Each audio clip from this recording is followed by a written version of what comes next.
Friends, we gathered here a week ago,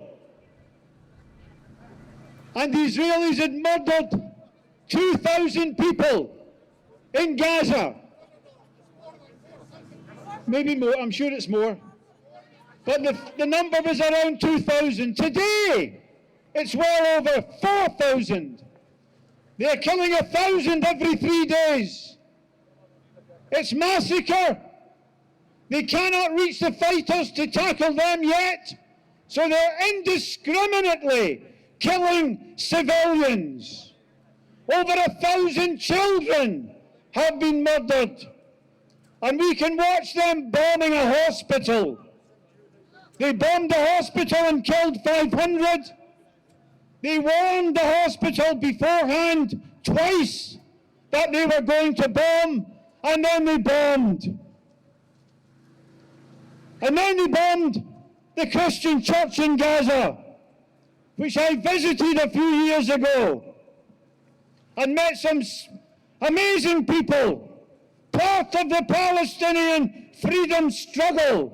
It's not a Muslim struggle, it's not a Christian struggle, it's a freedom struggle.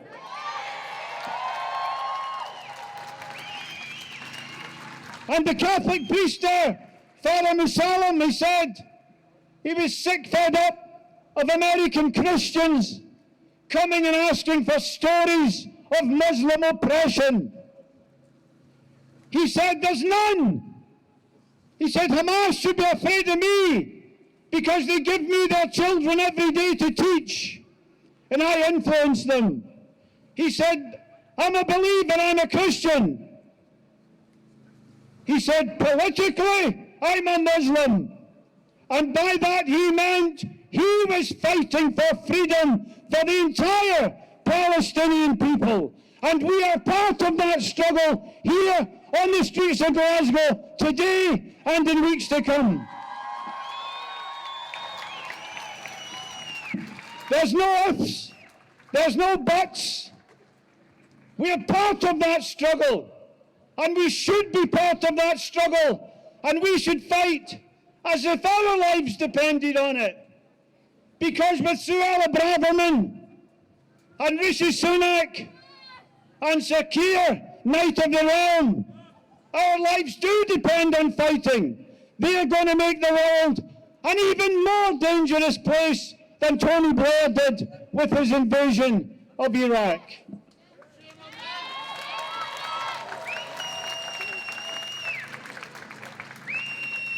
Friends, last week we showed that the BBC could only function, could only cascade a torrent of misinformation and deception behind a row of high-vis police vests.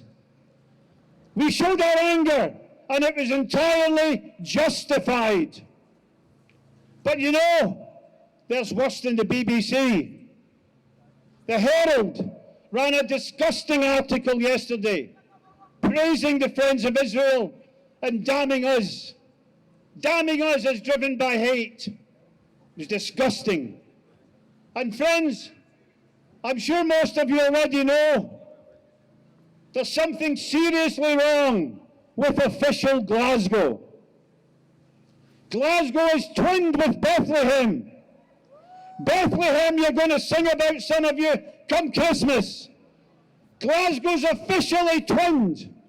Israel is murdering people across the West Bank, not just in Gaza, but in Bethlehem and elsewhere.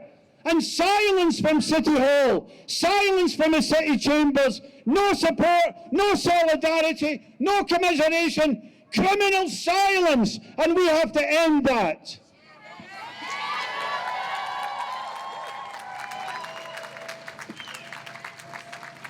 And a final point before we go to our first speaker. It's a lovely day. Do you want to march today? Anybody against? I take the vote carried.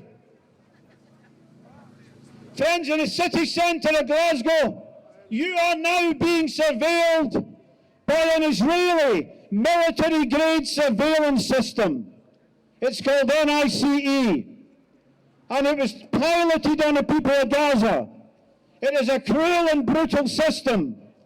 So brutal that 43 Israeli soldiers resigned from the unit that developed it and inspired it.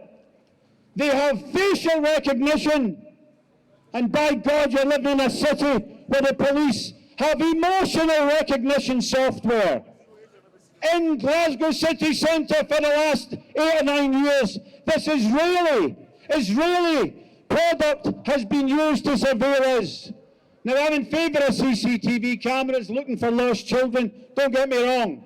But this Israeli surveillance needs to be removed. It's an outrage and a scandal. Will you help us to campaign to get this Israeli surveillance system removed from Glasgow city centre?